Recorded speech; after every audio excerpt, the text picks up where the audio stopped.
Ever since I was born and could see, everyone I looked, I saw dance. Everywhere I looked, I saw dance. In the clouds as the wind blew them across the sky, in the ripples on a pond, even in the sea of ants marching up and down their hills. Dance was all around me. Dance was me. My mom calls me sassy because I like to put my hands on my hips and because I always have something to say. Well, if you had feet as big as mine, you'd understand why.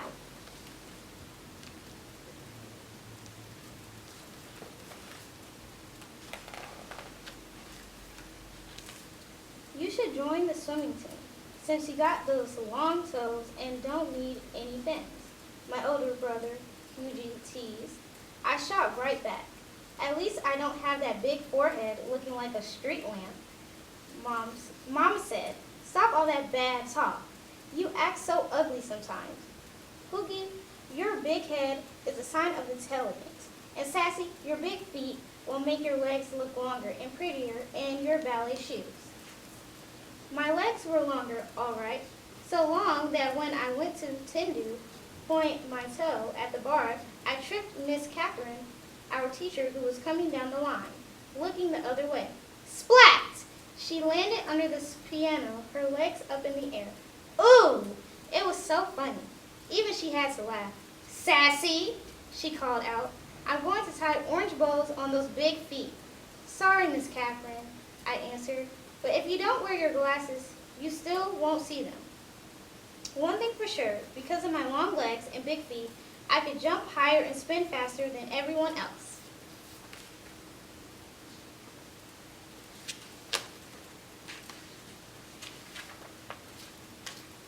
I was taller than the rest of the kids at school, even the boys. At our recitals, all the other girls got to dance solos and duets, and were pretty tutus. I was too big for the boys to pick up and too tall to be in the line with the other girls, so I watched from backstage, dancing in the wings, hoping that if I just kept dancing and trying, it would be my turn to dance in the spotlight.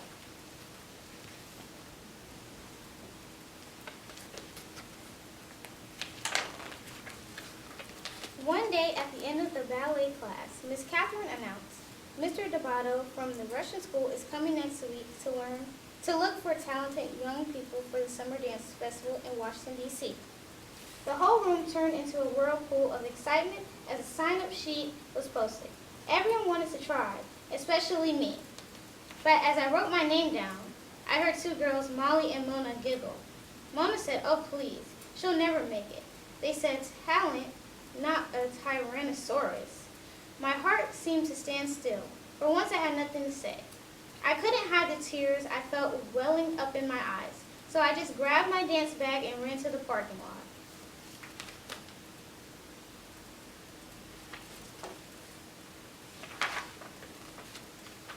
I heard a familiar horn honk and turned to see my Uncle Red in his bright green pickup truck. Uncle Red had the whitest, tight, curly hair, smelled of cigars, and every day wore something red. A tie, a hat, a shirt, socks, maybe even his shoestrings, just something red. Why of all days did Mama have to send him to pick me up? Why today? I was not in the mood for his jokes or stories, but I quickly tried to dry my eyes and smile. I got a good one for you today, Sassy. What did the banana say to the monkey? Split! Ha ha! Get it? Split, banana, split? I started to cry. Sassy, what's wrong? He asked. I told him what had happened. I'm just so much taller than the other dancers, Uncle Red. Sassy, he said, you gotta look at that as a gift. Being tall means you can see all around, so you can always find the right path to take. No, I said. It means I stick out like a big acne bump on someone's nose. I'll never get to dance. It's a waste of time to go to that audition. Listen, gal, said Uncle Red, if I was as tall and pretty as you, I wouldn't need to wear red, so people know it's me coming and going.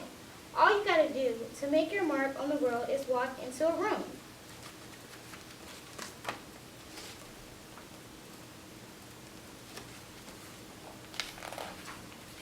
By the time I got home, Uncle Red had cheered me up, had me laughing and feeling better.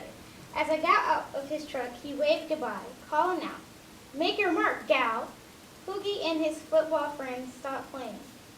Poogie yelled out, "Hey, Sassy, why don't you come and play with us? We need a goal post." His little mean, ugly friends laughed. Boy, did that make me mad. "Sure, if we can use your big head for the ball," I shouted back. His friends screamed with the laughter. Poogie got so mad he turned red, looking like a tomato with that big head. Ha! We were just about to go at each other when Mama called us inside.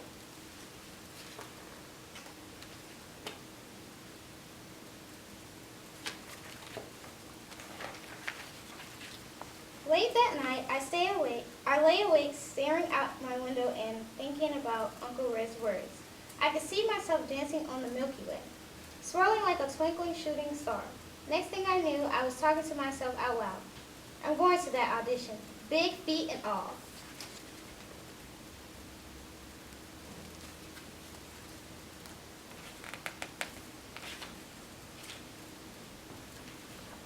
On the day of the tryout, kids came from all over the city. It was so crowded. Everyone was expected to wear black. But like Uncle Red, I picked my own color, bright yellow. And instead of standing in the back, I squeezed between Molly and Mona, right in the front row. I ignored their snickering. Miss Catherine came and introduced Mr. Debato. Everyone applauded. Boy, was he short. Couldn't have been more than 4 feet 9 inches tall. He started walking down the rows, pacing back and forth, just looking at us. Then he stopped right in front of me and said, "Young lady, why are you wearing that loud yellow leotard? I'll need to put on sunglasses to see anybody else. Please go to the back row."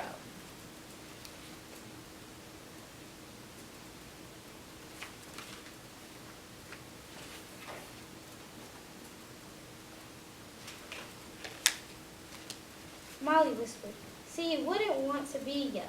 At least he noticed me. I snapped. I put my hands on my hips and walked to the back. The first round of the audition was center floor exercises.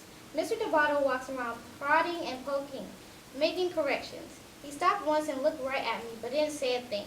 I held my breath as he dismissed almost half the kids after the first round, but not me.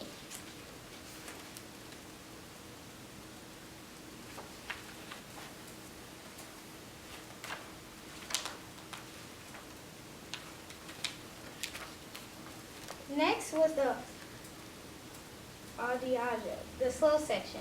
I stood as close to Mona as I could get and whispered, "Your little skinny short legs are gonna look like chicken wings next to mine." "I'd rather look like a chicken than a turkey like you with that long neck," she answered. "Talk to the hand," I told her. I took my leg up so high it got stuck. Luckily, I could balance on my other big foot. So I just held it until Mr. Debato remarked, "Young lady, the exercise is finished." "Oh!" I jumped out of my position. "Show off," Molly grunted. "Gobble, gobble," Mona imitated a turkey. Then came the leaps across the floor. I took off like a Jackie Joyner Kersey and the long jump at the Olympics. With one leap, I sailed into the air past all the other girls. Molly and Mona watched looking pea-green with envy. When I finished, Mr. Debato yelled, "Young lady, you must learn to dance to the music. Up on the count of 1, down on the count of 3. 3, not 5. You have the rhythm of troglodyte." Again! I was crushed. As I passed Mona to get back in line, she said, "Next time, bring your big butt down by 3. Your mama." I said, "Ooh, did I wish I was a wizard." I turned them into 2 big fat frogs and tutus, trying to hip-hop.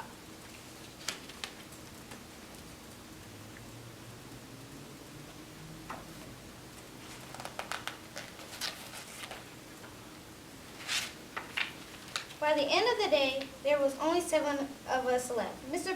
Debato called out everyone's name except mine and asked them to step forward. Standing alone, I really had to fight to hold back my tears.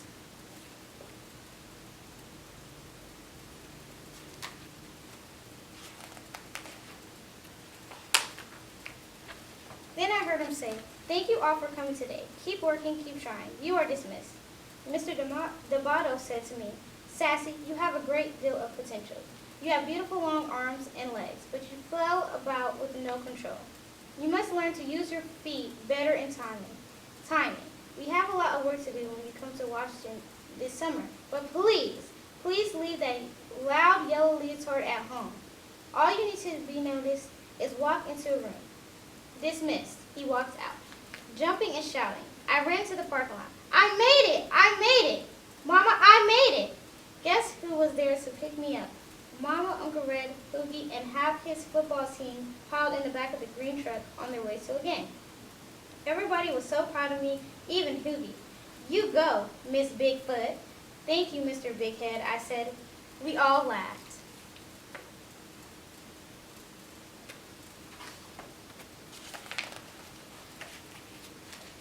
One month later, Mama and I boarded the plane for Washington, D.C. She held my hand as my heart pounded when we landed. At the school, there were young dancers from Russia, Mexico, France, China, Cuba, Brazil, New York, Texas, and long-legged me from Inglewood, California. In class, the first day, Mr. Devato introduced me to his 12-year-old protege, a boy named Dwight who was 5 feet 10 inches tall. Dwight, I think I have found you a partner. Meet Sassy.